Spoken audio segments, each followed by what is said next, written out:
living in a cave is not everyone's idea of a good time. It's damp and it's dark, and as creature comforts go, well, it's a bit light on.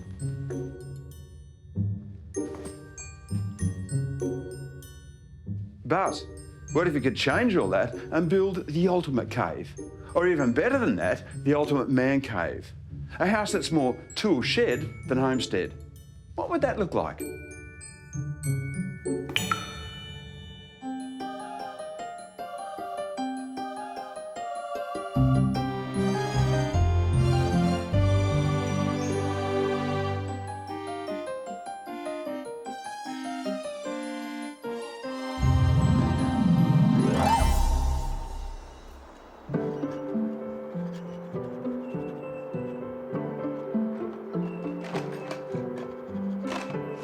Oh, my screwdriver's gone.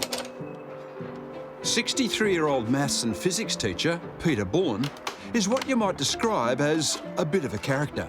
The path I take is not always the one that other people... Would you agree with that? It's never the one that normal people would take. But that's what's so good about it, I guess. And he does think about things and come up with the solutions that aren't probably... Conventional. Insomnia always helps. You get fantastic ideas at 2 and 3 o'clock in the morning. A year ago, he had one such burst of inspiration: to move to Canberra to be close to daughter Belle and the grandkids. I'm scared of the ants. Really? Oh, I like ants. I'll just carry you. With his second marriage at an end and all 4 kids living away from home, Pete made the bold decision to quit his job, pack up his life of 18 years in Sydney and relocate to the nation's capital. He used to call Canberra the zombie town, like it had been a zombie apocalypse, because he would drive through and see 3 people. So he used to think that there'd been some kind of horrible zombie virus. But it's not like that now. I love it. After renting for 12 months, Pete's now decided to put down roots and bought an 800 square metre block in Revette in Canberra's west. Just 10 k's from Parliament House, it's a fairly sedate suburb of cookie-cutter bungalows on quiet cul-de-sacs. But there's nothing cookie-cutter about what Pete's building. See that corner there? From there to there, that's where the soil goes over and spreads out over the roof. Without a doubt, it's the ultimate man cave for me. It's got everything I need. I haven't had to compromise on anything. It's all designed the way I want it. It's flexible. It's my spot. Pete, who started his career as an engineer, plans to build a one-man underground eco-bunker designed to indulge his 2 passions, building stuff and gardening. I like to tinker. I like to make stuff, and as well as gardening, and that's why I wanted a very large workshop. But more specifically, I needed a, as you can see around here, it's a very quiet neighbourhood, but I reckon I'll be able to operate an angle grinder at 2 o'clock in the morning and no one will know, which I think is a really good design element.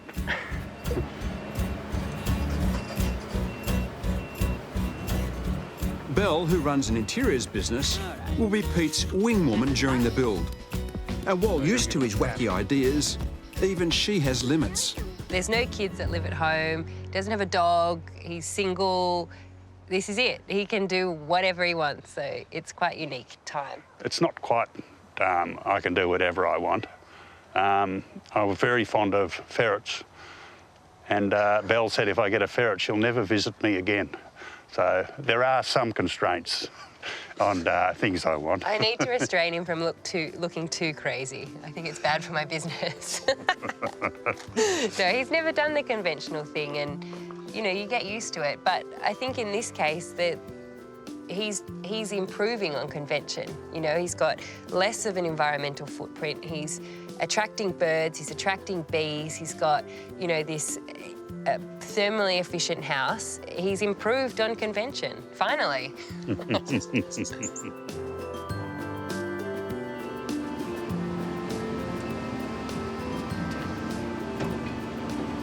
So, Peter, tell me what you're doing here. It's a very large excavation. I thought exactly the same thing, and in fact, when I pulled up, I panicked a bit. I thought it was going to be a small house.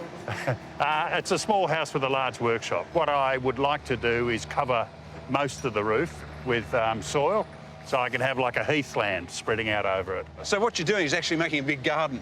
Yeah. A big garden and workshop with a side provision for living. So, Bill, Small side That's her provision. department. And this is the last house. This is it. This is where I get dragged out in a box. But I've got a workshop to make the boxes. so what are the key elements, Peter? The key elements of this house? I want it to be energy efficient. Like Canberra's got a pretty harsh climate. It's very, very cold in winter and unbelievably hot in summer. And I think because of this design, I won't have to have any heating or cooling. Nothing at all? No, I don't think so. Look, the moment you say it's underground, everyone thinks of a dark little hobbit hole. It's not like that at all. You know, this will have a lot of light coming in. In winter, it'll heat up all that exposed concrete, and there's your thermal mass, which will then radiate out through all night. It's also compact living. You know, there's the small house movement. He has a small house, but the architect, you know, bought a lot of passive house elements into it so he could not use heating. We'll see how that goes. So no heating at all? No. Not even a... Or cooling. A little bar radiator? No. As a backup? Shouldn't need it. Not according to my calculations. Not according to my calculations. They do say there's a fine line between madness and genius. Designed by architect Nabil Adhani, it's set 3 metres below ground level, and concrete plays a major role. As well as the slab floors, huge precast concrete panels will be lowered into place for the walls. These will be topped with another slab for the roof and crowned with a gabion wall. Pete's design completely embraces the term rooftop garden. He'll plant at the site with Australian natives and a veggie patch. The Unconventional doesn't end there though. Inside, the floor plan is relatively simple, with just 3 main spaces. The biggest is Pete's workshop. At 115 square metres, he can tinker to his heart's content. The living spaces are much smaller. A kitchen and dining space in one corner, the bathroom in another, and in the northwest corner, the only bedroom of the house, which is for guests. Outside, there's a small subterranean courtyard designed to let in the northern sun and heat the internal concrete slab. This will create a cosy space, essential as the living area also doubles as Pete's bedroom. Some may say this is an unconventional move. Pete sees it as pure practicality. I enjoy sleeping in a large, beautiful room. I enjoy having a living room that's large and beautiful. So why not? Why build 2 rooms? I can't work that out. You're way too logical. That's right. You're way too logical. That's not what the architect said when I said that about Roasting, but I couldn't see the point. Such a small house must have kept the cost down. What are you spending? Oh dear.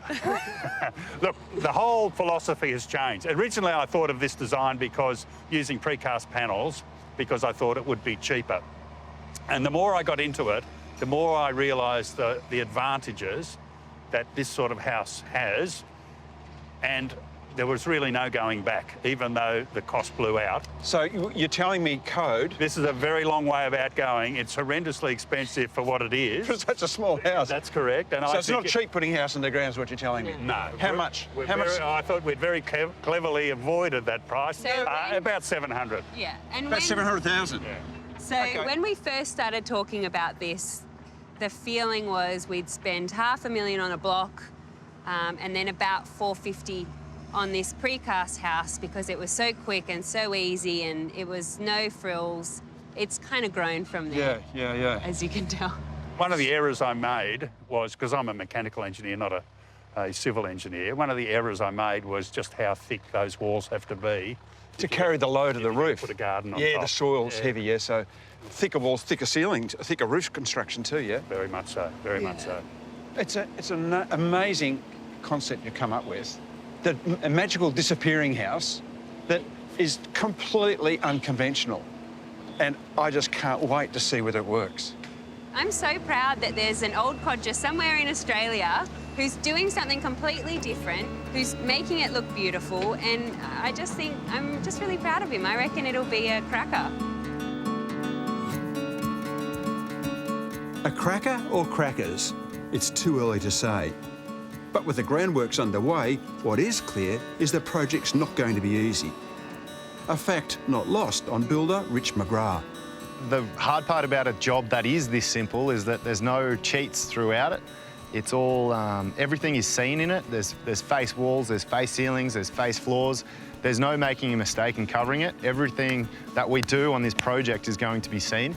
So yes, it is simple, but at the same time, being simplistic sometimes creates a hell of a lot more work for everyone. The other complication is owner interference, and Pete plans to do a lot of it, taking 12 months off teaching to help supervise the construction of his masterpiece. I'm very impressed with this. How good's that? How good is it? I'm so happy with it, Pete. Look how level we are. That's beautiful. I am excited to work with Pete, but I feel there's going to be a few fireworks throughout this build. As long as he doesn't necessarily look over our shoulders, but he's willing to give us a hand where he can, which I'm sure that he will, it's going to be a really fun build. I'm truly excited about completing his dream. Happy? Yeah. Yes, that's good. Yes. See, I'm not as stressed. Awesome. I'm not as stressed. That's good. I'm really happy. I'm happy for you. Most of the structure for this project is being built off-site. Huge precast concrete panels that will make up the walls. How you going, Gavin? Pete, good to see you. How you going? Very well, very well. So this is it? This is it. These are your panels. My God. Yeah. What do you think? I just see money. I just see reinforced with money, all that concrete. You see a very strong house. It is, isn't Yeah. it? It is. Yeah. Boy, oh boy, it really comes home to you there, doesn't it? The concrete walls will be exposed and polished, which means the pouring process needs to be flawless. But once cured, they'll go up fast, be formidably strong, and have high thermal mass. I'm just thinking what good quality you get when you're on a production line. They know all their roles, they go at it quick, smart. You know, you've got a controlled environment. There's no wind blowing, there's no delay in deliveries, there's no variables. You just reduce all your variables the moment you get a production line. 12 hours after being poured, the panels are strong enough to be lifted off the floor, and within just 48 hours, they're well and truly able to be used on-site. Look at that, panel number 1. I reckon that's better than I thought. Like they always rabbit on about how good it is, but look, I can see reflections of those lights up there. That's fantastic. And this is a load-bearing wall. If I'm going to have a roof garden, I've got to have something like that. If I'm going to have water, moist soil on the other side, and I don't want anything coming through, you know, for the next 30 years, and then it's someone else's problem, I reckon this is the way to go. So every time I look at my bank balance, I'll just keep retelling that mantra that these are the 3 things I required. I'll see if I can convince myself.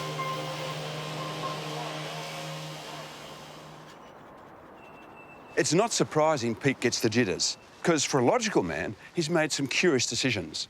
I mean, have a look around me. Pete's spending $1.2 million building a 1-bedroom house, where in an area like this, half that gets a very comfy 3 bedrooms. And what's the resale value of an underground bunker? Well, Pete doesn't know, and neither does anyone else. This is not only a building experiment, but an emotional and financial experiment as well. As retirement plans go, this is far from a sure bet.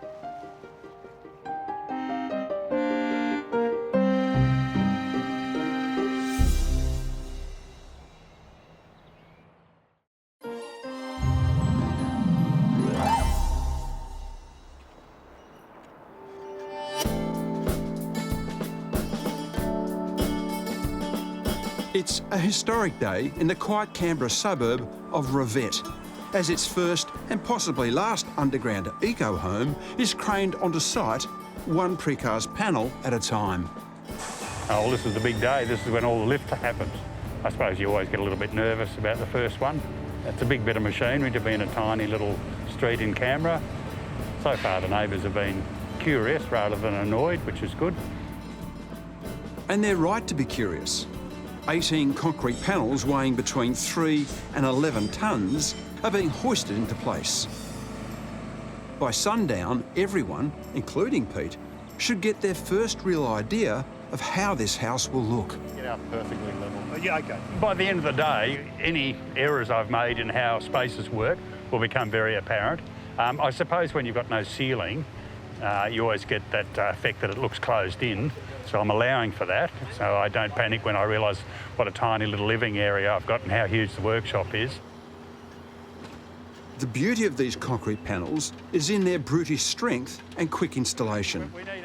It comes at a cost, though, around $170,000, and there's no room for error.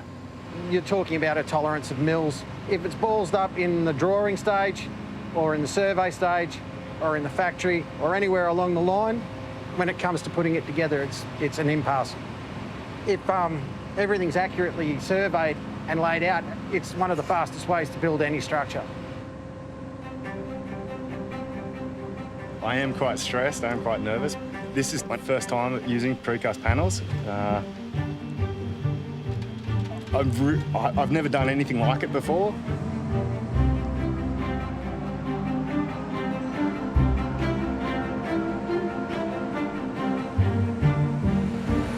Here we go. How good's that, eh? Big, aren't they? No going back now.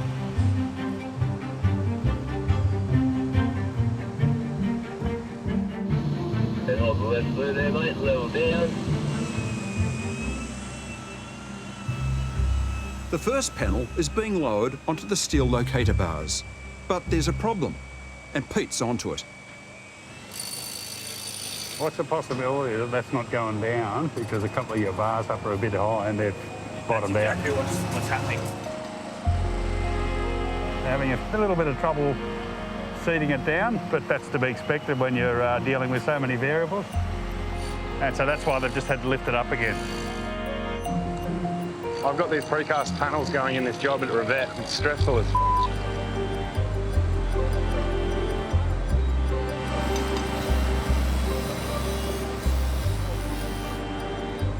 Righto, mate, roger down, and just a bump on your right.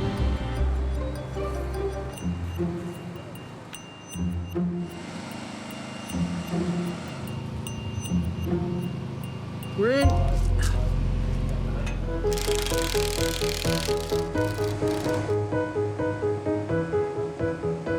The panels will need to be perfectly straight and flush with the slab, and Pete's leaving nothing to chance. Pete's about to get banned from site. They go through and adjust them all, Pete. Huh? They go through and adjust them all at the end. Don't you worry. Having a good look at that corner. I've never had such a involved client as Pete, so that's not been a struggle, but it's definitely been trying at times. He definitely makes you think of the logic, so I really enjoy working with him, and I am working with him, not for him, which is a good thing. By mid-afternoon, the house starts coming together, wall by massive wall. And there's a distinct boost in the mood on site. The precast is looking amazing, the joints are looking really good, the finish is exceptional. I'm really happy. I'm really happy. Just keep them coming. What we do, it's good. That's been good. I'm glad. It's great. It actually is really great. I'm smiling, not grimacing.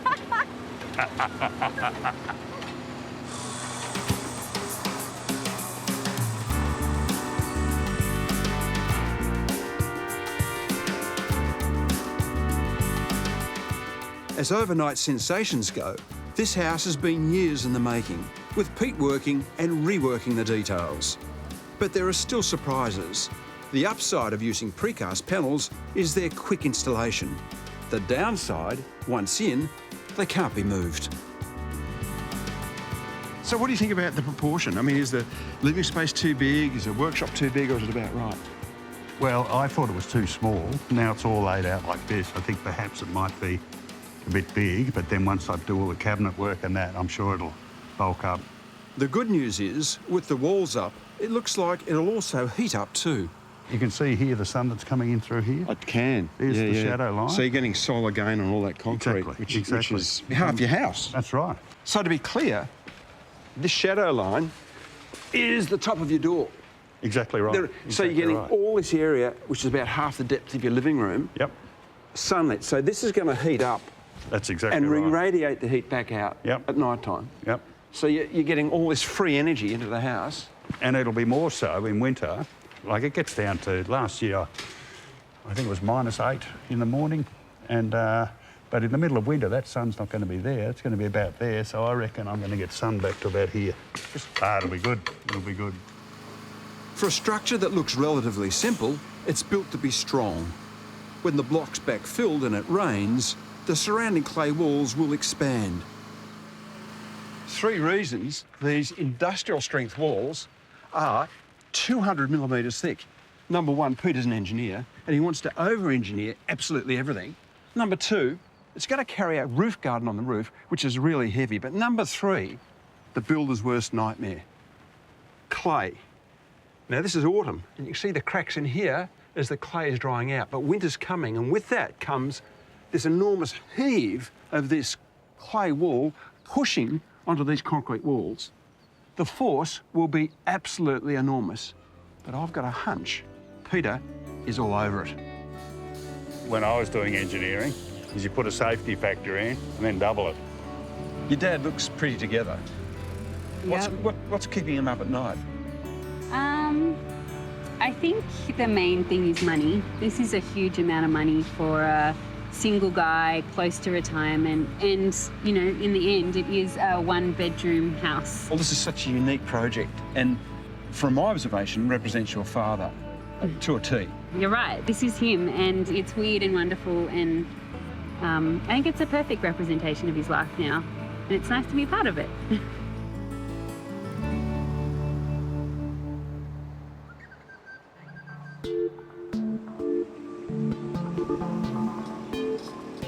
It's been 4 weeks since the walls went up, and today the concrete roof's being poured. It's chock full of reinforced steel bars and will be filled with some heavy-duty concrete. The roof will not only support around 130 tonnes of soil for the garden on top of it, but has to look good from the inside of the house, where it will be totally exposed. So if you look up here, when all this is stripped away, whatever was lying on that platform, you know, a nail or a little piece of wire, if that was there, it would start rusting. When you strip this off, that's what you'll see, that rust mark, which is why they were being so careful. So the boys have worked their butts off to get it to this stage. We've cleaned this thing about 4 times now, so I'm hoping that it comes up perfect.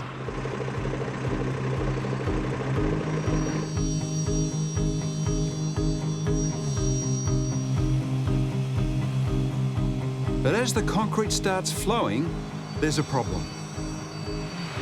That's the bleed water from the concrete upstairs, dribbling down there. Doesn't look good to me.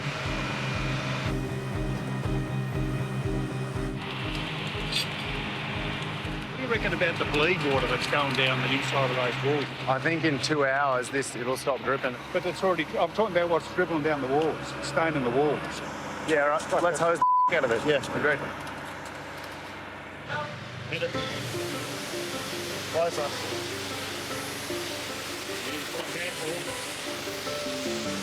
The pressure washer will hopefully remove any stains, because in a house as stripped back as this, there's nowhere to hide.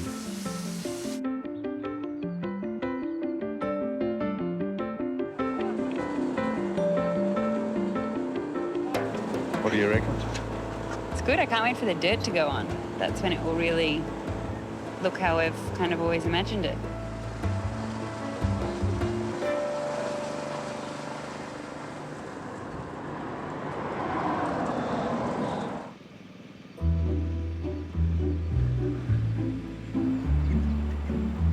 It's midwinter in Canberra, and while the temperature outside is a brisk 11 degrees, Pete's underground hideout is already more sunny bolt hole than chilly bunker. But keeping it that way will depend on one thing: waterproofing. Well, this is the big test. Yeah. We're testing the membrane and our penetrations today, just to make sure that we get no leaks downstairs. One of the reasons why we've got to do this test is because when we've got soil on here and you get a leak, well, you know, you've got to start digging away and finding out where it is. It's a bit late then, isn't it? That's right. It's a lot of work to rectify it. Yeah. I know where Rich lives, you know. I'm not going to track him down. You know, there's no problem. It's only a small place. I love those relationships between client and builder. That's great. It works so well, you know. Yeah. We've got it in our job folders as Pete's dungeon. I've never heard that before. That's news to me. It's good. Well, it started as the Bat Cave and then it moved to dungeon. And not under bold new innovation to housing in Canberra? Absolutely not. Pete. Not yet. Not yet. Yeah. Oh, But maybe one day soon. Yeah. Maybe one day soon.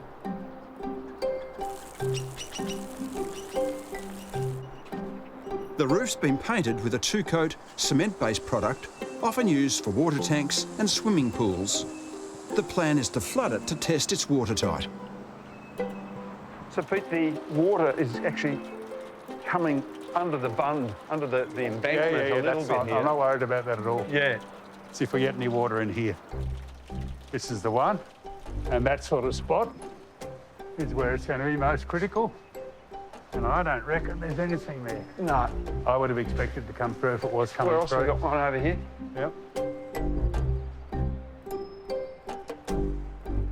Dry as a bone. It is.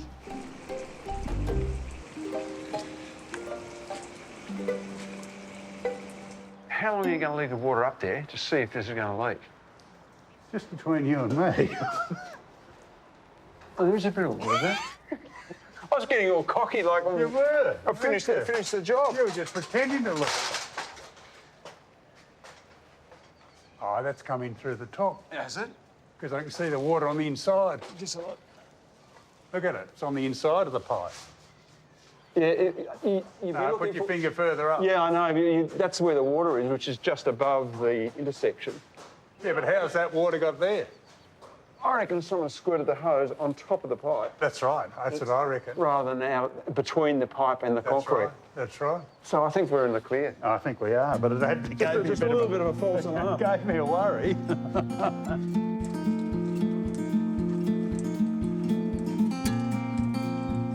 What's it like having the builder and the client so close together? It's definitely different. I can't say I've experienced it before, but we do have fun together and there's a lot of on-site banter between us and between Pete and the guys. He is an asset on site, just don't tell him that. Because it keeps everyone's spirits up. Yeah, definitely, most definitely. Yeah. Rich isn't the only friend Pete's made since moving to Canberra.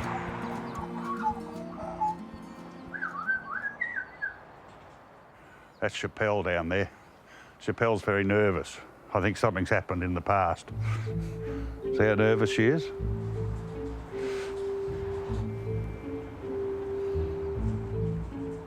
That's Tony. He turns on his own tribe.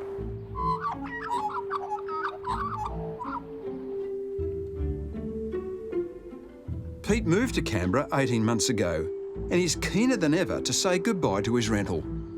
I'm really looking forward to getting out of here, particularly the lack of workshop space. And also being cold, because, you know, I always have all the windows and doors open and stuff like that, and I don't use any heating, which is why I'm dressed like this all the time. But in my place, I should be nice and warm and nice and cool. This place in summer was just unbelievable. It's like an oven. But, anyway, those days will be gone soon, hopefully.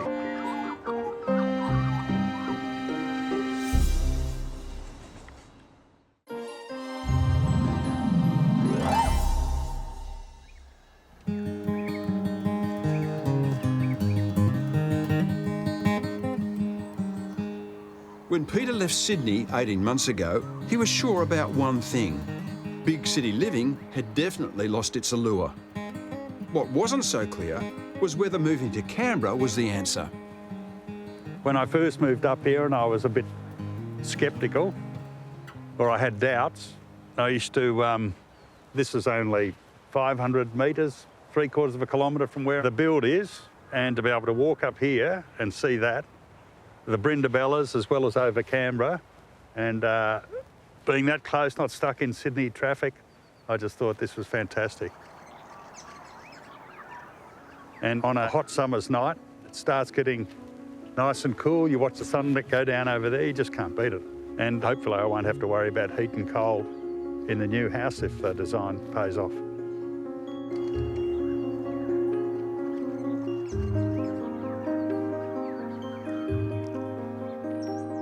And early signs are good. Oh, different light quality in here. No cave, is it? There's no cave. No, I'm cave. amazed at the bounce of this light. Even though this is dark, I find this fascinating. This is almost charcoal grey. Yes. Yet you're getting light bouncing off this. Exactly. You'd expect this have to be a white surface to get this reflection, but this is really a reveal for me. It really starts to, you know, I was worried this was going to be like a cave, but I don't think you were half as worried as me. I'm actually surprised. Well, when they polished that floor, you get back there and it was like a sheet of glass, and the reflection off it was phenomenal. And it actually shows up your concrete ceiling nicely. Now, have you ever seen formwork that good? Yeah, just about every job I go to. No, I don't think you would. No, I don't think you would. This is not bad. No. Yeah. Do you want to have a look at that? Do you want these? That's what the problem is.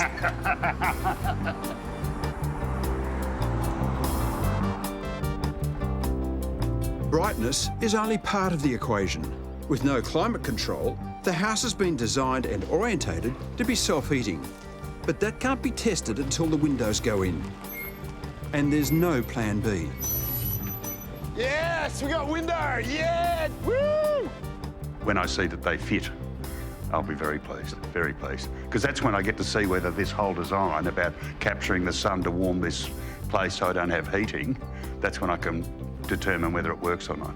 Until these windows are in, I don't know. It's still speculation. Ah, pretty good. I've got to walk around now. I can't walk straight through. That looks very good. Been worth the wait.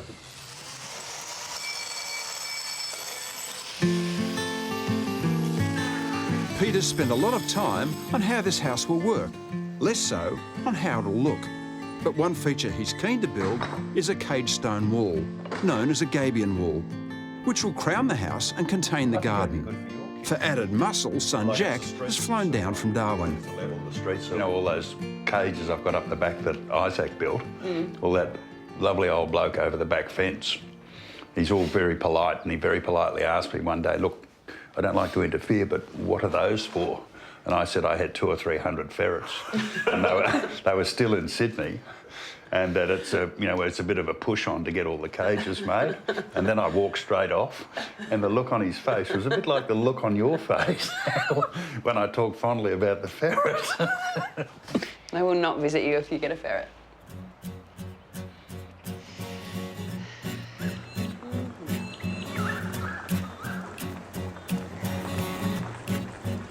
Over the next couple of weeks, Jack's got a rather large task ahead of him.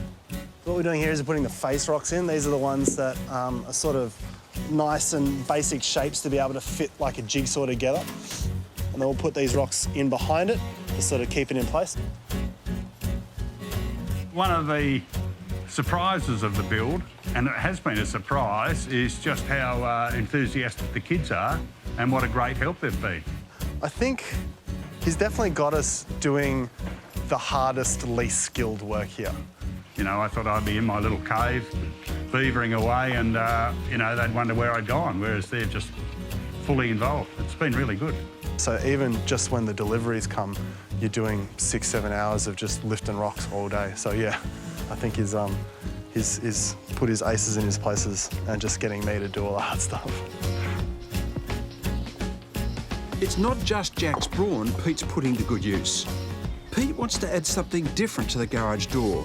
And curiously, he's looking at painting it with geometric shapes. So why are you leaning towards this sort of school of particular designs for the garage door? Because it's always appealed to me, and because I did a bit of work with when I was teaching, making these things. But I reckon they're fantastic, and they appeal to me. That sort of really prescribed geometric stuff that's got a fair bit of theory behind it. Would you bore people with the theory when they came over to visit? That would be a possibility. What do you reckon of that? I like them. The way I'm thinking about it now is I want it to be nice and brightly coloured, because everything else is juxtaposed to the rest of the greenery and kind of exactly right. And the Blitz bunker sort of look, I want to break free of that. Okay.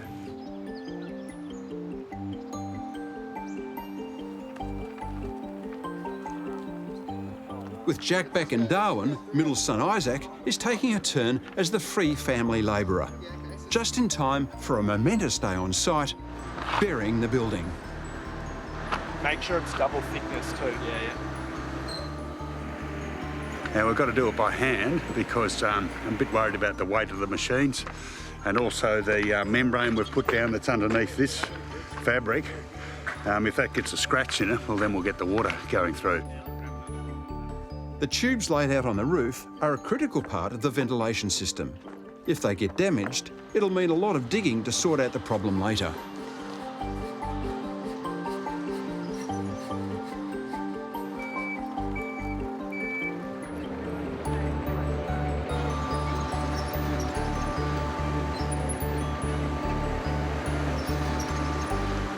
So how do you bury a building? It's simple. You get 6 burly blokes, 4 wheelbarrows, 2 bobcats, 60 tonnes of fresh soil, and then you simply spread it out so the building disappears.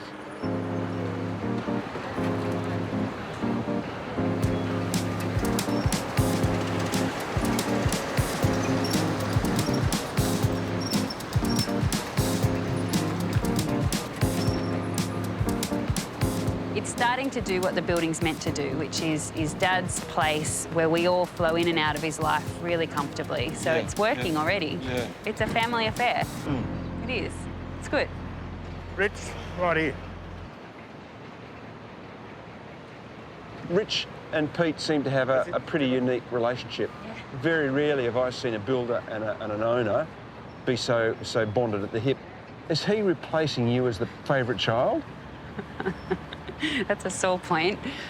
Is it? No, he, I kind of knew it was going to happen. I think that they'll continue to be friends and little allies for a while. Yeah, I think we'll find Rich just showing up in the big workshop to tinker, to be honest. Another bloody brother.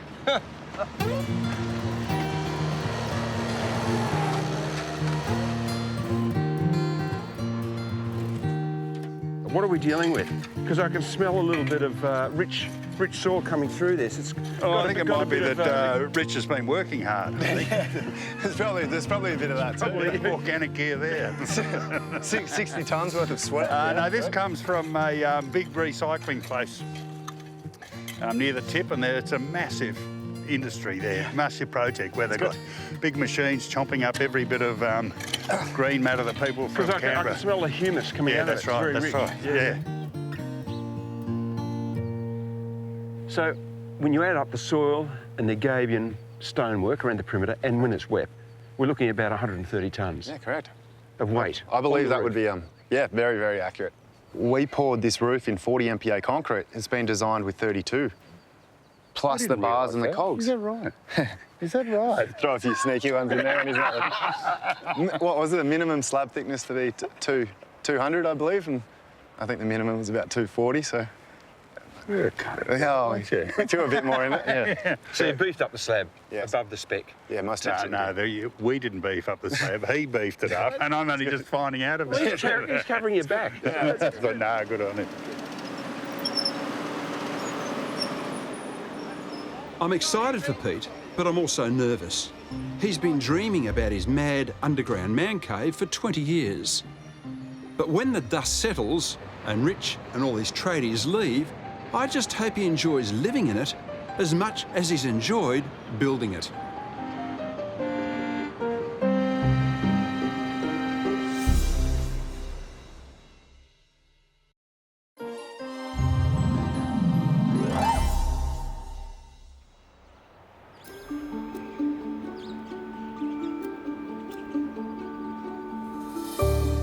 It's 7 months since I've been back to Rivette. As Canberra suburbs go, its leafy suburban streets, quiet cul-de-sacs and modest bungalows are fairly unremarkable. That is, until now. Take a look at that. That's mad. Totally mad.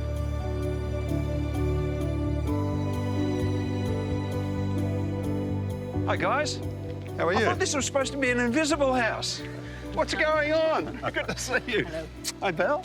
Well, what you've got to understand, this is not a instant gratification. All that garden will grow, cascade down, And then you'll just see glimpses of that. So you want me to come back in a couple of years' time? No, about 6 or 7 years. Well, it's certainly a strong statement. And the idea behind the geometry, is it tied back to kind of your mathematical days? Oh, I always liked that Islamic geometric constructions. When I was teaching, I used to give kids exercise on that. And instead of doing it on an A4 sheet, I've got a bigger sheet to do it on. I don't think so. Well, everyone's going to be trying to work it out. But the rest of it is so, you know, earthbound. The gabion wall, all very muted, you know, all the concrete and the planting, it's all back to Mother Nature, isn't it? No, I wanted the contrast. Yeah, it looks very crisp, looks all done. It is. It is crisp, and I'm all done doing it. Well, you going to show me through? Certainly, Let's do it.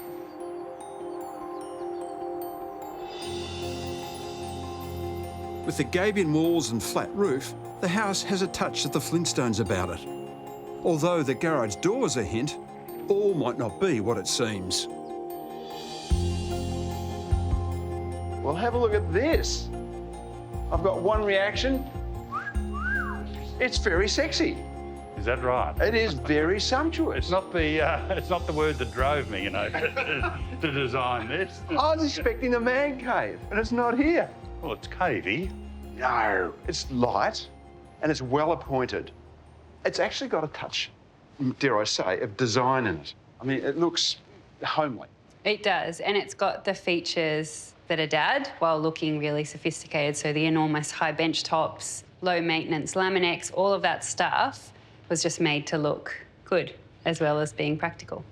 Tell me the thermal quality, and this is the big direction of going underground, trying to even out that Canberra temperature. How's it actually performing?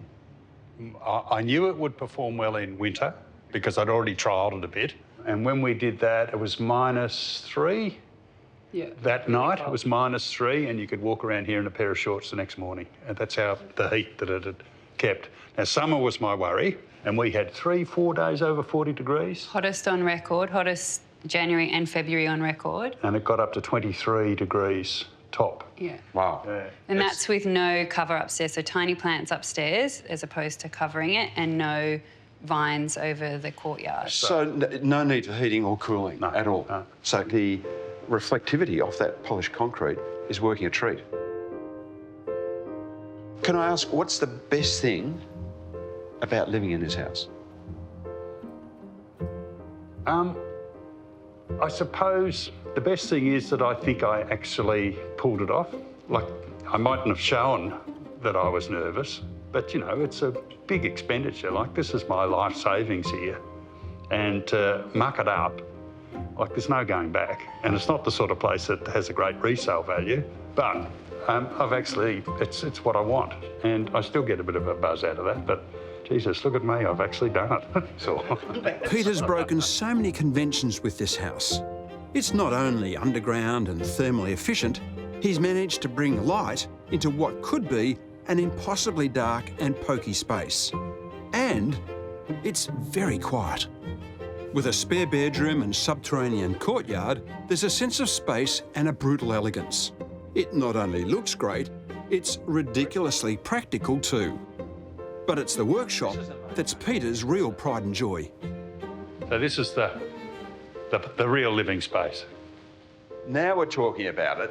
That's right. This is the main game. It is, it is. It's big, it's vast, and it's clinical. Workers are messy. I can see no mess anywhere. You've got to keep a clean workshop, and it's never big enough. This will be filled. So acoustically, no complaints yet from neighbours? No, not at all. Not at all. Every time I've had a workshop, I've always had to worry about the neighbours. Whereas here, I can run a power saw at 1 o'clock in the morning. No one ever hears, no one complains. I just can't work out what you're making down here. What are you doing that requires so much space and so much damn equipment? Well, I used to do a bit of sculpture. That propeller is one of the things that I carved out. Well, you'll notice that there's no outdoor furniture upstairs in the garden. That's the sort of stuff I love, making furniture. But at the moment, I've just been tied up in building shelves, all that sort of stuff. So you made all these shelves behind you? Yeah. I'll make my own coffin here somewhere. I was going to ask you, what's the ultimate object you're going to build in here? You've just answered it. This house has been purpose-built for personal fulfilment. And any hours Pete's not asleep or in the workshop, he plans to spend in the garden, a space he's doubled in size by building underground and planting on the roof. It's starting to green up, Pete. It's all starting to come through. Yeah, it's slow. Things grow slowly in Canberra. It's a very harsh climate. The weird thing is that you don't realise you're actually standing on your workshop. I realise it because I have wrestled with whether it's a good idea or not until it's all like this, and now I'm quite comfortable with it. Because it feels like a backyard. You know, it smells, looks, has the tactile quality of being solid earth. It was designed to look like a heathland, a native heathland with lots of cascading. So everything's going to be different levels and pretty much full up except for the veggies. So it'll look like a parkland is the idea. The bird life in Canberra is phenomenal. So that's part of it. You're going to have tourist buses pulling up out the front. No, I'm not. Bird watchers, no, I'm not, naturalists. Peter. No, I'm not. No, it'll soon get around that there's a crazy old man there. Just don't go near it.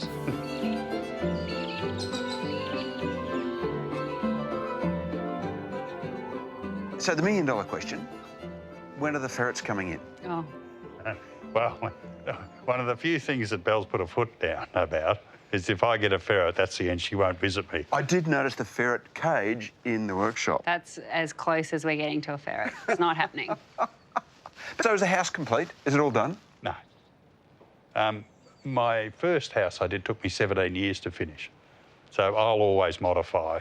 I'll always change things. Talking about the timing, what was the start to finish time? Because you were trying to get it in about 6 months, as I remember. We poured the slab in March, and it's now the following March. Which is pretty good, so it's under a year to start to finish. And if there was more budget, we could have moved a bit quicker, like with landscaping, him doing it single-handedly. So I know you wanted to spend around 700, as I remember.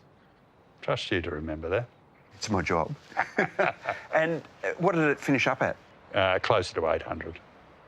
So you're about 100 grand over your budget. Mm-hmm. How are you going to pay that off?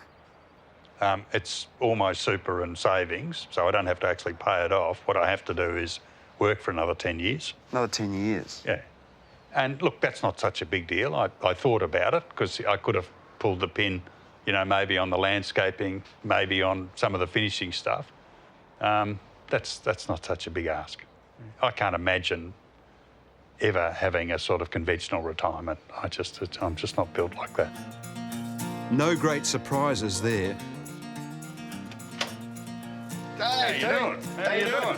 But if and when that retirement eventually comes, Pete will have plenty to do. Tinkering in the workshop, gardening, spending time with family and friends. This little house may be small in size, but what a huge heart. Why don't you put one of these at your joint? It covers our beautiful concrete wall. It does, doesn't it?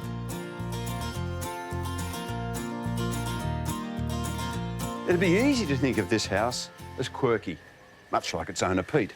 But it's so much more than that because it works on so many levels. I think Pete is a bit of a visionary, and houses like this could well be the way of the future. In 5 years' time, this suburban block is going to be covered by a wonderful green nature reserve, full of wildlife, but perhaps with just the faintest sound of an angle grinder.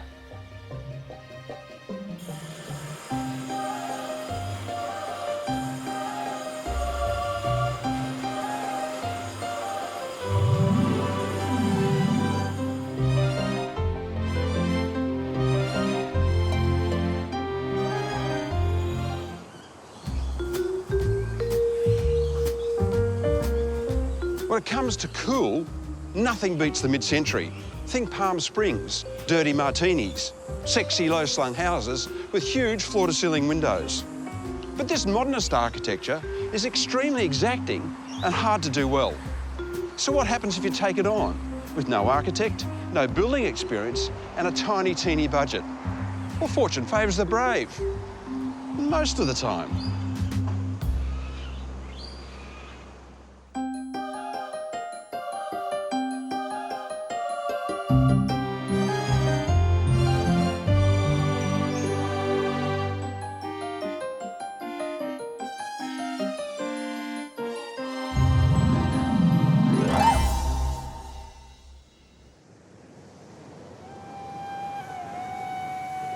Byron Bay on the New South Wales north coast, Australia's most easterly point.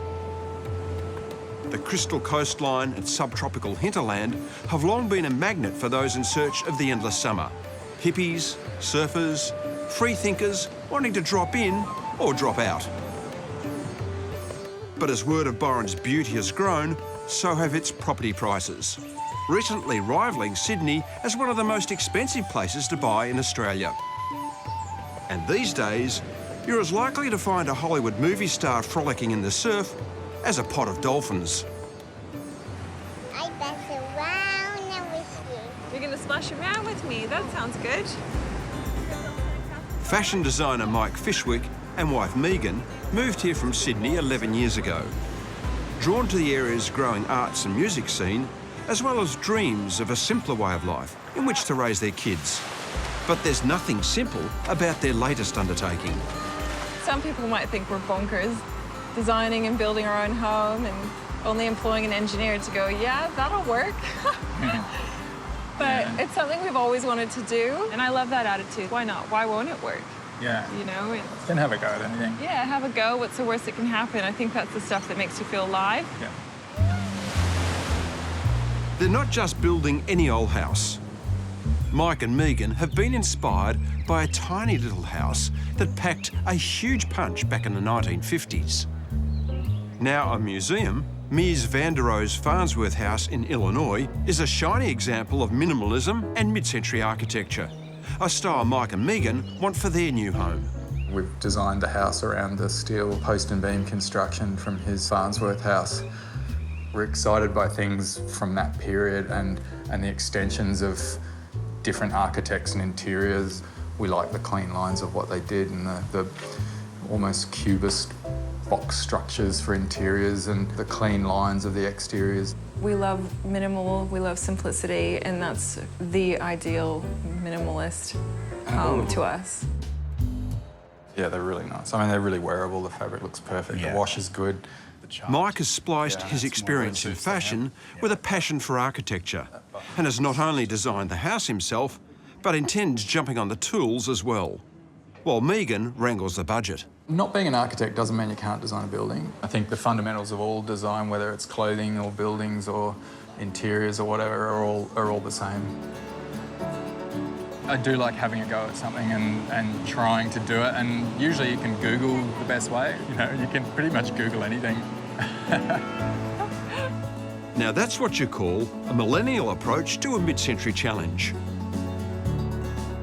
Mike and Megan's block is part of a new development in Suffolk Park, 7k south of town, and at $645,000 for 802 square metres, they've done well to buy into the Byron dream. So this is your biggest investment ever. Why would you not use an architect? I think we've spent so much time studying architecture from a layman's point of view. We have many books that we love and we look at together and that we've collected over the years. But I love fashion. You're both in fashion. And I read fashion magazines. And I think I'm a fairly fashionable guy. Very. But I would never go about designing a Tom Ford suit. But you could if you tried. You know, it's not brain surgery. You know. Yeah, but I wouldn't because I don't know the intricacies. Was it hard coming up with a design concept for this block? Not really. We wanted to weld in with the land and feel at one with nature. We're not over landscaping or anything. The house is, you know, it's a steel post and beam construction. The only thing hitting the ground is some piers. Yep. And then everything else still allows the flow of the land. Yeah. And I think designing a family home as simple as possible was my goal and our goal. Yes. And to sort of build a home that reflects who we are and how we live. Mike and Megan's design is aiming for refined simplicity. In keeping with modernist principles, the exposed steel structure will be elevated off the ground, creating a light footprint. The floor plan follows a classic L shape. The stud walls will be clad in cement composite panels, while the timber feature windows will draw in the surrounding subtropical bushscape. At one end of the house, 3 bedrooms, including Mike and Megan's, will connect to a family bathroom. At the other, the girls will have a playroom adjoining the living area which will be separated from the kitchen by a laundry and pantry. The kitchen and dining area opens onto a wraparound deck which leads to a 9-metre pool. At 155 square metres, the concrete, steel and glass structure will be petite but elegant.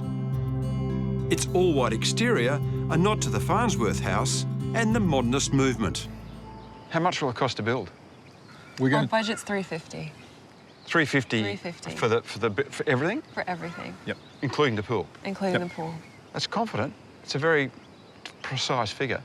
It's tight. It's real tight. It is. Yeah. But this house, apart from just its planning and drawings, is something we want to do ourselves. So, Megan, you have to answer truthfully here. Okay. Has Mike got the skill set to make this happen? He does. He's got a lot of skills. He's going. And a lot of confidence, a lot of skills. Well, also, my father was a builder. Since I was 12, I've been on building sites working for him. So I'm very comfortable with knowing how things go together. Well, I'm picking up great energy and great excitement. How long is it going to take? I'd hope to, if we can be camping in here by Christmas with a toilet. I mean, Christmas, what are we, August? Yeah. Why bring that deadline, like that's such a tight deadline on yourselves? Because we'll be in a caravan with the kids. Oh, now I get it. Now I get it. Well, yes, we'll be squashed in together, and we do know that it's only a short amount of time. We're taking it as sort of an adventure. And do you have a contingency sum set aside if it goes over? Not at the moment. Not a backup plan for extra money, but that's a long way off. That's still... Well, it's only 5 months away. Yeah, that's right. It's not a long way off. No. Are you working during this process? Just for 2 days a week. So can you manage a lifestyle that you're working and building a house without your hair falling out? It's already It already falling out, has. don't worry. We don't have to worry about that. It's already a juggling act, so we'll be fine. I'm so into what Mike and Megan are doing here. Their house is the exact opposite of the bloated cookie-cutter McMansions that dominate the urban sprawl. Here, the bush will come flooding into modest, light and airy rooms, where the family will use every square inch of the house, and it's carefully crafted to boot. But can they complete it in time with their skinny 350 grand budget? Because the longer it takes, the more it costs.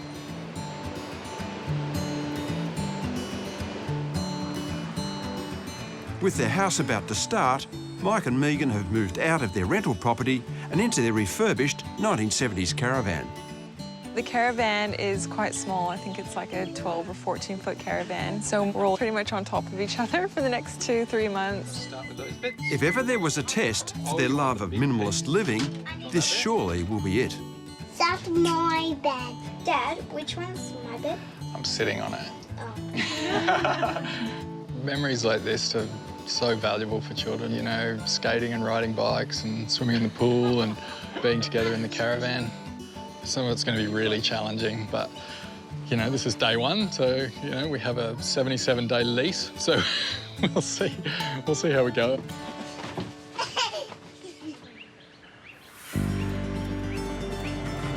After months of planning, the excavation is underway, and Mike's dad, John, a builder, is making a rare trip from Canberra to help with this important early stage of the project. You know, we do things a little bit different, you know. I've got my set ways of doing it. I've been in it for so long. I'm just not as precise as Michael. He's been in the fashion industry and he's used to working to millimetres. I don't measure stuff to the millimetre. I don't square up a bloody bit of steel on the ends when I know it's going in a trench. Well, I'm probably a bit more rough and ready than what he is, you know. You know, he's been building his whole life, so this is all sort of, it's more second nature to him than it is to me. So he's very handy and, you know, great free labour to have around, as well as great advice. Still digging, bugging me dead. He's giving me the bloody good job here. Don't want to give him the easy jobs. Give him the hard ones. Getting the foundations right will set the tone for this whole project. So Mike's brought in a builder mate, Aidan, to lend a hand. And already he's getting a taste of Mike's very particular approach to building. He's up all night doing drawings, like thinking out everything. Mike wants to get everything perfect, which is great. He's obviously got high expectations of the level of finish, and that creates pressure. 2, 5, 5, 1. Yep. Don't forget that millimetre.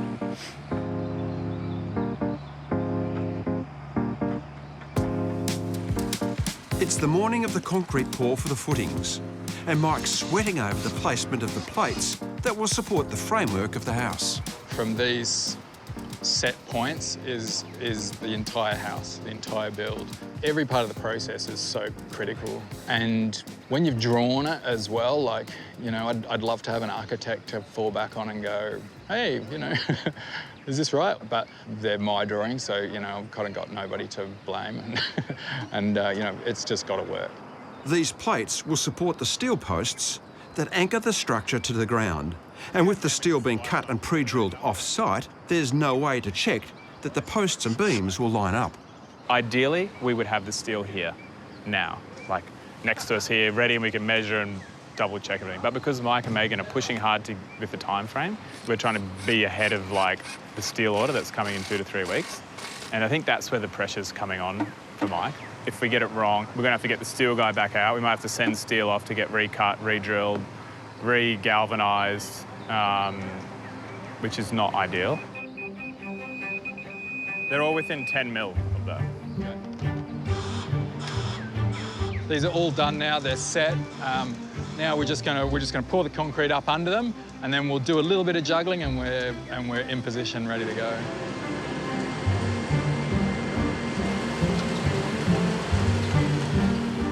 Maybe a bit more, Whoa. Righto, yep.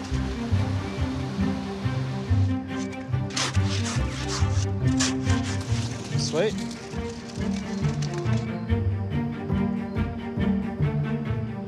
Looking good? Pretty good. Just a tiny bit of variation. If Mike's giant Meccano set doesn't bolt together perfectly, it won't be pretty. The financial implications of the steel not working are massive, massive, like scary. There's nothing more to do, and if something's going to go wrong, it's already gone wrong, so not much we can do about that. If ever there was an example of how spare and exacting minimalist architecture can be, it's the award-winning Villa Maritima on Victoria's Mornington Peninsula by architect Robin Williams. While not everyone's idea of homey, it's a masterful display of clean lines and pure, unadorned form. This is one of Australia's most extraordinary examples of modernist architecture. There's no applied adornment. Cornices, skirtings, arches, columns, furniture, all gone.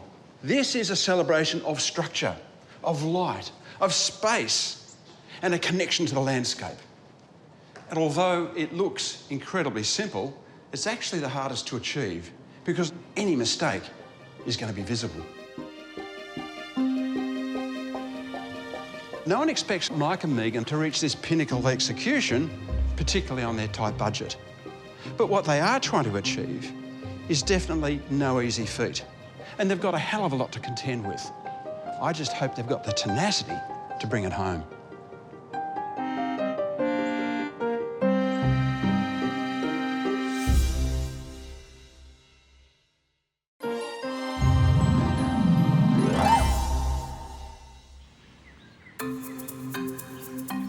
Mike is building a sleek, modernist house on a tightly trimmed budget and is looking for any opportunity to save money. Today he's hoping to take a bit of a shortcut with a concrete pour for the slab. We're trying to avoid using a concrete pump because they're really expensive per hour and everything, so we're going to try and get the concrete truck right up to the back here with his boom sort of into the middle, and then Aidan and I will wheelbarrow out the back corners. You know, every $500 is that's another $500 worth of materials, you know. It's a big saving and it helps.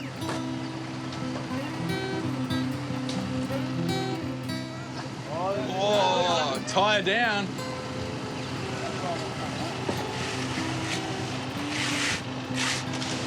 I'll put one there, Kate.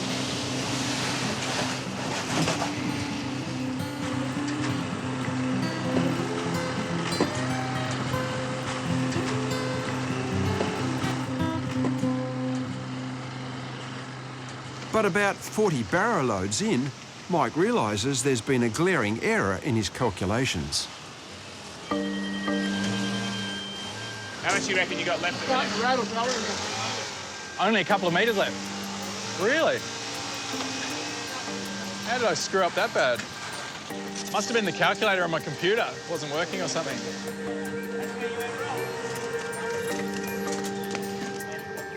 Hello, is that Ron? G'day, Ron. I've estimated very short. 3.2? Okay, 3.2 if that's all right, please, Ron.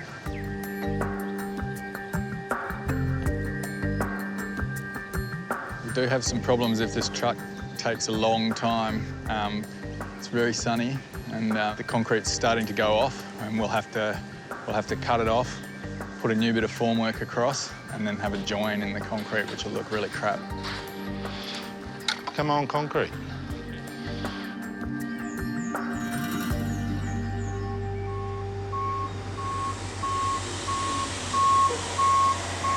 The cost of the extra concrete cancels out any savings Mike made on the pump. It's 2 steps forward and 1 step back for the budget. It's another $1,000 underestimated, but I feel like we've now got the base done. The foundations are in, and now it's time for the house to go on, bolt together.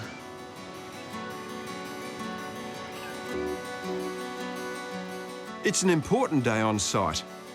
The steel frame's going in, and in keeping with modernism's celebration of clean lines and structure, it's all going to be on show in Mike and Megan's finished house. For Mike, that means weeks of checking and rechecking his measurements to make sure they're right, especially after the hiccup with the concrete. 3. There's been an enormous amount of time just planning and mapping out each piece of steel, each hole position. You know, there's hundreds of holes. It's a big deal if it doesn't work out today.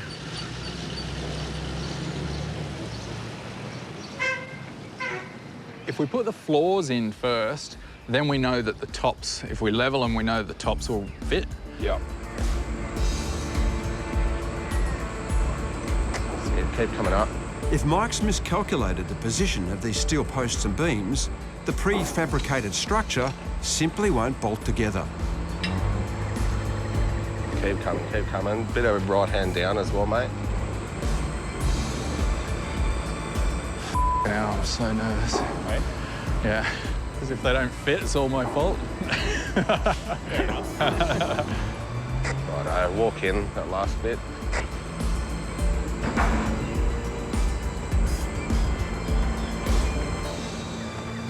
Stop. Oh, I can't tell what I'm doing. Okay, I've got one in. Oh, yeah. Looking good so far. Yeah. Okay, he's in. He's pretty good with his measurements. My nerves are starting to ease up a little bit, but we're not quite there yet. I'm not going to skip around just yet. This is probably one of the most pivotal joins because it's the join between what's in the pier holes and what's on the block wall. It's the measurement between those that's a bit frightening. If it's wrong at all, we're in trouble. Yeah. Do you want me to pull that top then? Yeah, see if you can push that one over. Got it. Well, that's the plan come together, boys.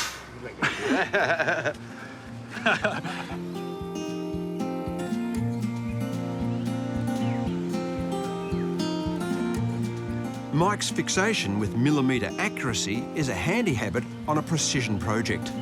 But it's a rare obsession in a hobby builder, and I'm itching to cast an eye over his handiwork. I have to say, what I'm seeing here is pretty good damn accuracy. Oh, good. Yeah. I'm glad you say that. I mean, all these are cut perfectly. They're all bolted in evenly. This is like a military operation. Yes. What's going on? Like that. I've tried to make it like that.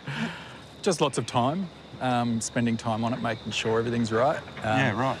It seems to me like you're getting a lot of personal satisfaction out of this enormous satisfaction. Like, I was excited when we dug those pier holes and, you know, set the threaded rods in them. You know, I sat back and, you know, frothed on that for a few days, you know. It's like... Whatever lights your fire. Yeah, it's like all of it, every bit of it's satisfying. So the main thing for me is workmanship, because you're in charge. Yes. And it's those things it's going to come down to. And looking over here, Mike, I'm looking at the columns. Yeah. And the accuracy with which these are put in. And the ultimate trick in this is when you run your eye along, right? Yes.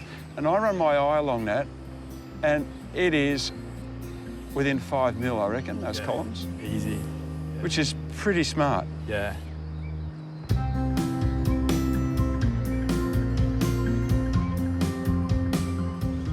It's looking quite refined and modern, isn't it? And so it should, because it's styled after the great modernist buildings, using the best architects and builders of that mid-century period. And what Mike's trying to do is be architect, carpenter, builder, general roustabout, all in one. I mean, he set the bar incredibly high. And I don't say this often, but I think he's doing a commendable job.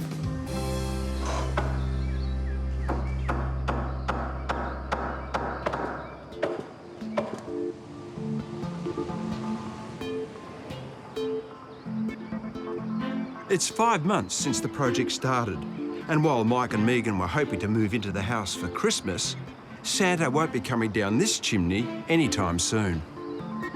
It's time to put the roof on, finally. We didn't get a crane because they're really expensive. So Sam here's my neighbour at the caravan park. He's very generously offered to come and help, and we're just going to carry them in. Hopefully they won't be too heavy and we can just lift them right up to the back of the block. Right? Yeah, man. Just watch that bank, it's so slippery. Yeah. Yeah. We'll come up so you can go out that.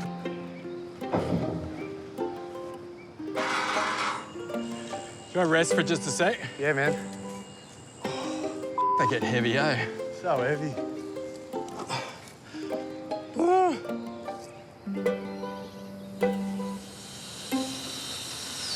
In a typical house, the roof would go on first, but the modernist flat roof makes it easier to start with the ceiling.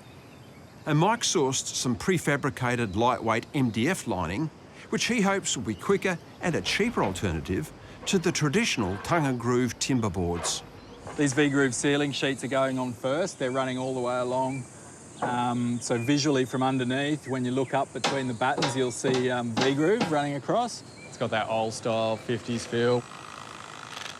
But with torrential rain forecast, they're going to have to move fast to get the roof on. Our main problem at the moment is weather. There's a storm due tomorrow, but it's starting to come over a bit now.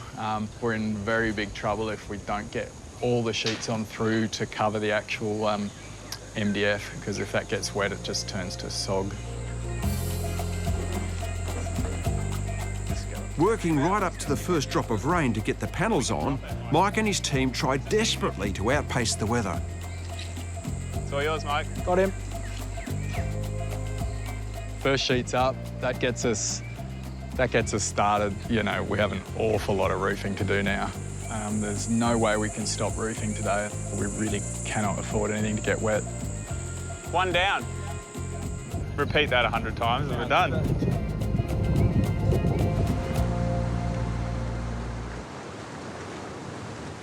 And when the rain comes, it pours for days.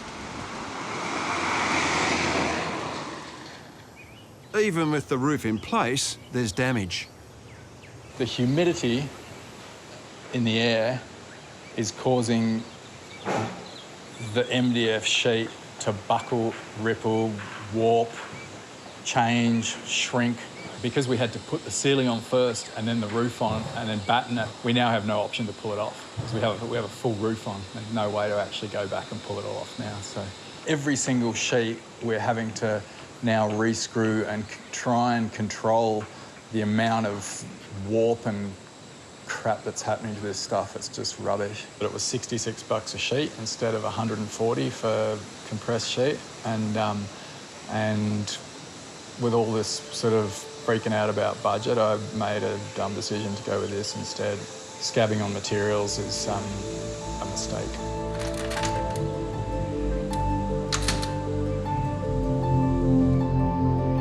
Six months in, and for Mike, the long hours on site and financial pressures are starting to show. The concrete for the pool was due to be poured today, but a devastating miscalculation has led to a costly mistake. The certifier came to approve the pool and was, very happy with the way the boys had built the formwork and everything. And then somehow on a whim decided that he thought it might be over the building envelope. They registered that only the back corner of the pool was 50 millimetres that side of the building envelope, not the boundary. So this whole area is just covered in dudes and concrete trucks and pumps and everything. The certifier basically said, I'll cancel your contract if you pour today. I was kind of backed into a corner. There was really no way out. I just had to send 2 truckloads of concrete to be dumped. Kind of sucks. Watching something fail because of your own error is kind of crappy.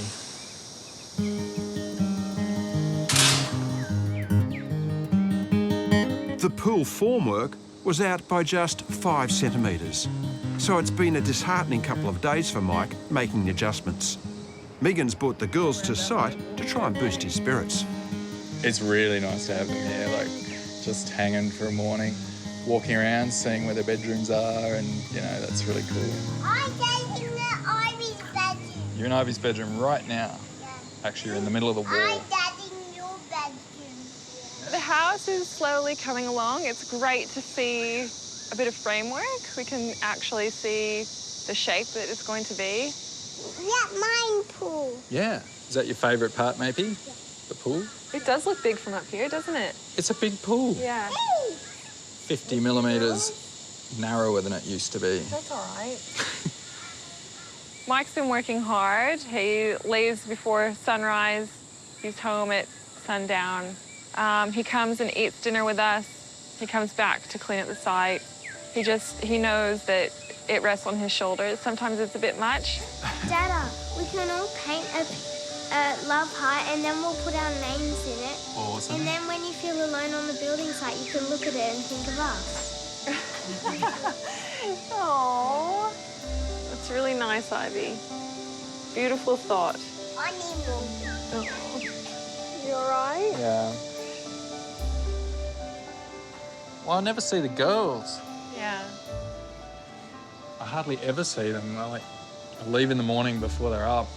It's a bit emotional sometimes because it is hard being here and working all the time and then not getting to see them. But sadly, the only way this is going to progress is if I keep working. Oh, does that say Maple? Oh, good job, Mapes. Not anymore. Yesterday set us back about 4 to 6 grand, so that wasn't budgeted for. To lose that amount of money in one swift blow over one little mistake that could have been prevented, that was hard because, it's not easy to save that much money. It's really not. But I just said to Mike, when he was feeling a little bit bummed, let's take a deep breath and zoom out and look at the big picture and everything will be okay.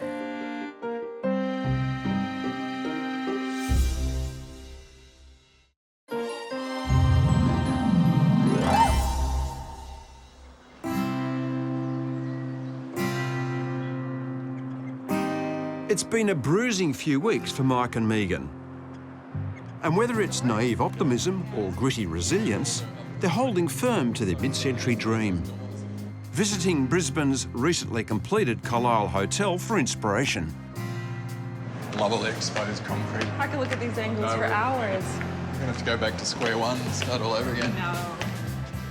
With its breeze blocks, white brick, concrete facade, minimalist fit-out, and mid-century Miami vibe, it's a modernist dream. Oh, wow, look at the door handles. Hello, front door. Look at that. It's awesome. Next level beautiful. That is so Did you make beautiful. that? I don't know, we could give it a red hot go, something similar. Because at the moment we're still in dust, dirt, rocks, chips, everything's everywhere. It's really nice to see things with beautiful finishes. And I think emotionally it resonates deeply, coming from our caravan and like what Mike said, in the rubble of our building site, and to think it will all come together. Yeah.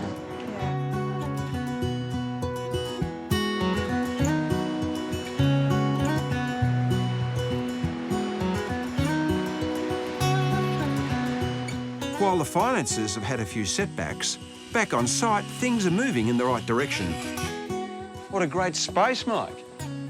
And a hot day like this, it feels really cool in here. It is, not just groovy, but also temperature-wise, you know? Yeah, I know, it feels nice. Like, every morning I walk in here, it feels good. I think it's got a lot to do with the view, like just seeing all the nature behind us. What I'm looking at the moment looks effortless. Well, I'm glad you see that. And maybe it's because I'm a bit anal myself, just between you and me. Maybe you're an architect. Yeah, maybe it just appeals to us design nuts. I don't know. But there is a kind of a natural order of things, and you see things have been worked through logically, and that's satisfying. We ceiling, did the electrical and roofed as we were moving along over the roof, and then we had storms for literally a solid week, and the humidity was like you could cut through it. It was so thick, and the MDF failed. MDF reacted as it does to water. Yeah. Turned into a sponge. Badly. Yeah. So what you've done is you put more screws to get it back up. Yeah. Actually, 2 boxes of 1,000 screws. So there's 2,000 screws in there holding it up. Yeah.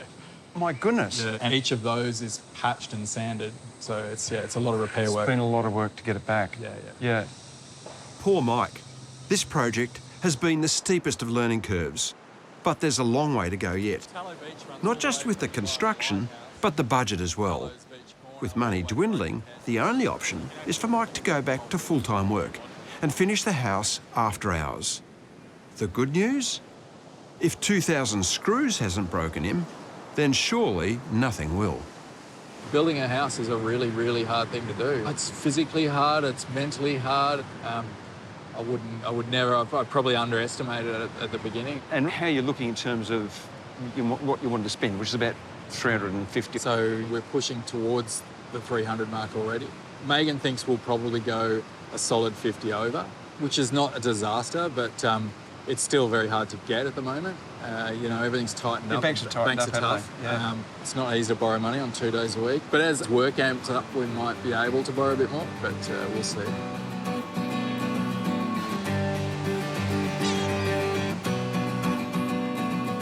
The knock-on effect for the family is a longer stay in the caravan, a novelty that after nearly 6 months is wearing a bit thin. I think you have to be sort of organised to live in a space this size. I mean, even just not doing the dishes the night before and you wake up and you're just like, oh gosh, have to get ready for school, make lunches and breakfast and tend to that. Do you think it's going to rain today, Ivy? Yeah. The bathrooms are about a 3-minute walk away. So, when someone has to go to the toilet, it's a big event. We all go to the toilet. And that's probably the most annoying bit. This one's for you. Gonna put your toothpaste on yourself? We're coming up to 6 months. And when you say 6 months in a lifetime of a child, that's quite a long time. Atta girl. Good job, girls. Let's go.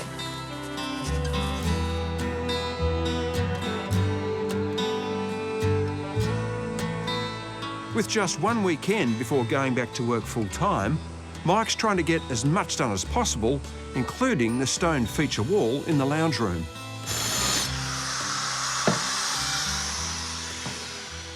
The pattern is a free-form walling. It was very popular in the 60s and 70s. You can do it in any colour or any colour grouting and you'll still hit that design target of mid-century modern.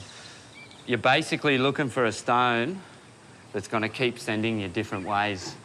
So by using the different shape of the stone, we're going to be able to create something that can come out there, we can fill in here, build on top. So you're always shooting in different angles. Outside, Mike's got his own challenges fitting the exterior cladding.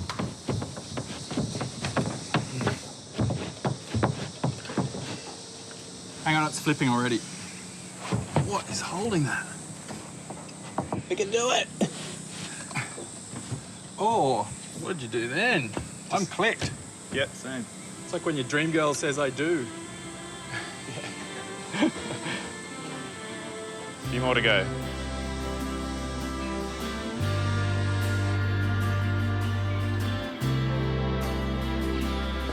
With Mike now back at work, there's little to no action on site. Working is very important. You know, we need the money so that we don't have to compromise on materials. You know, we've been there and done that. It never works out. It's really frustrating not being able to just be there and getting it finished. It's slowed down a lot. Now it's, you know, doing bits and pieces in the morning and at night and all weekends is about all we've got at the moment. I can't be at two places at once.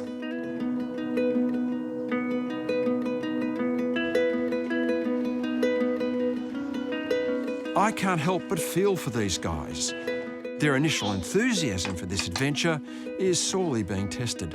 I'm kind of done on my own here in the caravan with the girls, and I'm just ready for a change, whether that's on site or, you know, I don't know. So I'm just, it's been a long sort of 7 months, I think. Are you sure you don't need to go to the bathroom again? I'm positive. I'm positive. Oh, good. Okay, out of the way, please. Can you make the bed? No. Oh, come on. It may be a while before Mike and Megan can put the challenges of caravan life behind them. So we've run out of money, which is not good, and we've had to stop everything while we're waiting to see what happens with the bank. If the bank doesn't come through the money, then it's pretty harsh. You know, we've been scraping and trying to save and living in the caravan and, you know, doing everything we can.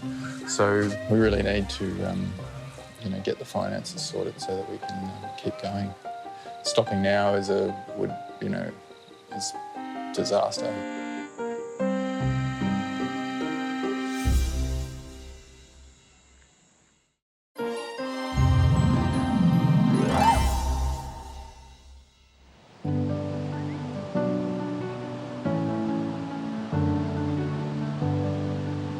It's easy to see what drew Mike and Megan to the Byron area. Its rolling green hills and dramatic coastline are a breathtaking backdrop for ambitious endeavour. But this project has dragged on, and I just hope, for their sakes, it's finished. Check that out. What a triumph. And it's so on the money for this part of the world too.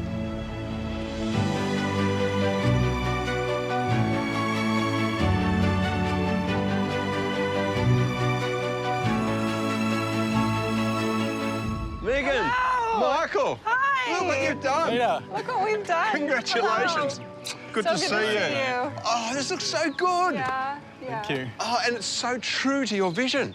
Like, what a step up from the caravan. Yeah. You must be pinching yourself, Megan. Yeah, I am. We just keep sitting back and looking and going, wow, we've done that. And when you say we've done that, that is setting the demeanour for this whole area. Yeah. This is the first building you see in this whole estate, and you go, what a benchmark. That's what I think. Well, the pressure was on.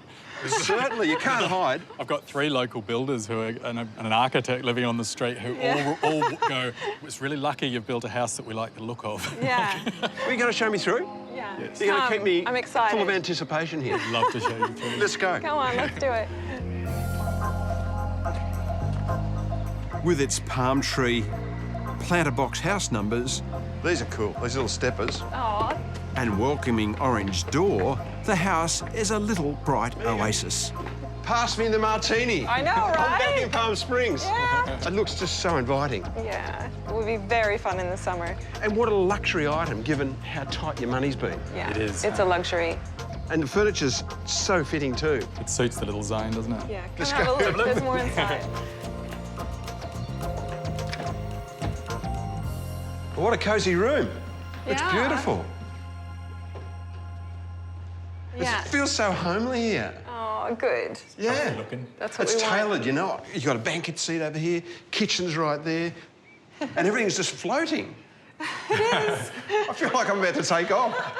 We tried to float everything we could. Isn't it? Nothing touches the ground. And it's so difficult to build. I mean, compared to a standard house, which is slapped to the ground, to make it float like this, you know, your kitchen, the bench seat, the sideboard unit, it's all just hovering. Takes extra effort, yeah? It does take a little extra effort, yeah. Megan, it's a little bit caravan-esque. Your built-in seating, your little dining nook. There are elements of the caravan in here, yes. It lives on. It does. While sparsely furnished, the room's rich in texture and detail, with an interesting use of cost-effective materials. Polished cement sheeting for the floors, something I haven't seen before. Box frame steel for the shelving unit, and a modified door for a 50s-style dining room table. Adding to the sense of space, the high white ceiling and walls of glass. Your deck area outside is almost as big as this living space. Yeah, well, we plan on spending a lot of time You're going to hang out there, aren't you? Yeah, come, yeah. It's terrific the way these doors open up and reconfigure. Yeah. It's all sliding doors, isn't it? Yeah, yeah. Yes. And so, the great Australian deck, you've got one. We've got one. You've done it in a way where you don't need balustrades. Yes, we're just at the height levels where we're allowed to not have a handrail. So it's less than a metre off the ground. Yeah. So clever planning. Because it'd be quite different if it was all enclosed, wouldn't it? We had to push it. We did have to push a bit of earth back up to it because it was a little bit over. Yeah. You know, the problem with having a pool so close to the living area is it's so damn inviting. Yeah. I do love it. I love the effect that it has when you walk in, just seeing it from all angles of the lounge area, the kitchen deck. Yeah, it has a calming effect to me. Yeah. Yeah. In fact, so many elements in this house add to the sense of calm. From the wall-to-wall views of lush greenery to the natural stone and timber panelling. The effect is earthy, warm and very cosy. Welcome to the lounge room. A lounge room implies big. I call this a snug. Yeah, good. Just we wanted it squeeze to be into snug. Yeah. It feels nice and intimate, you know? Yeah. There's no intercom in this house, is there? No, no need. You can yell for everything. It's really nice. Interestingly, you've cut this space in half with a divider wall. Now, a lot of people would just say it's one big space because it's too small. So why put a little divider wall like that in? Well, to be together and to separate. That space is for the girls to paint and sew and, you know, all their madness can go on in their own, that's their own playroom. They're allowed to destroy it if they want. So it's like a groin to stop the incoming tide of junk of the kids. Yeah, pretty much. It comes, it's a bang up against it. What it is. It's going to bang up against it. There's no denying it's compact living, including the 3 bedrooms and bathroom wing. But it's been designed to maximise space and minimise arguments. So change of level. Yes. Up to the bedroom wing. Bedrooms. And this is such a quirky idea. It's cool, huh? You've broken down the bathroom. Yes. We have, yeah. So the thinking behind this? You know, with hotels and caravans and all sorts of stuff, we realised that splitting up areas for people to use is really helpful. Mm-hmm. So 2 people can be brushing their teeth, 1 person can be bathing, 1 person can be in the toilet. Everybody's got their own space. Each person can be doing their own thing. If this was one big bathroom, they'd be driving each other nuts. Yeah, so the girls' bedrooms lead onto the vanity and then the hall leads into our bedroom. It's great having the kids so close to the main bedroom, isn't Yeah, it is. Yeah, always close. This is the space where I get to wind down and read at night. Yeah, it's nice and private, isn't it? Yeah. And it's really simply handled. Is that cost-driven, or is this the final aesthetic I'm looking at here? Well, it's a bit of both. I think we're minimalist anyway. We don't really have many things, and what we do have we use and we love. All the nothing in this room was really expensive. Whether it's the mid-century furniture and artwork they've collected over the years, or the personal knickknacks, such as Mike's mother's first box brownie, there's meaning and mementos all around. In a quest for quality over quantity, everything has been lovingly distilled. I call this the heart and soul house, where you've not backed off anything. You know, you've really gone for it. How does it feel? It does feel really good. Really good. Really nice to be sitting on this deck and not surrounded by tools and rubble and have a roof over your head. But how good is it sitting here and I can hear your neighbours still building next time, trying to catch up to what you've done? Enjoying listening to them work hard. And so, you know, what sort of advice would you give to someone else trying to do this? Don't. I don't know. Like, it's really, really challenging, but I don't think we ever anticipated how massive building a house is. And I don't recommend it to anybody who's not a professional. It's intense. The other big pressure in this job was the cost. You didn't have a lot of money. You started off with 350 grand, which is just stupid cheap. But the house doesn't look stupid cheap. It looks $1 million. Well, we were 150 over budget. That's including the pool. Well, that's fantastic to achieve this. And it's, what, 150 square metres odd. So it works out to about 3 grand a square metre for a house that should have cost, what, double that? Yeah. Because you've been so resourceful and you took a year off work and you've lost 16 kilos and you lost your hair. And I've got insane. Yeah. No, It's keeping him humble.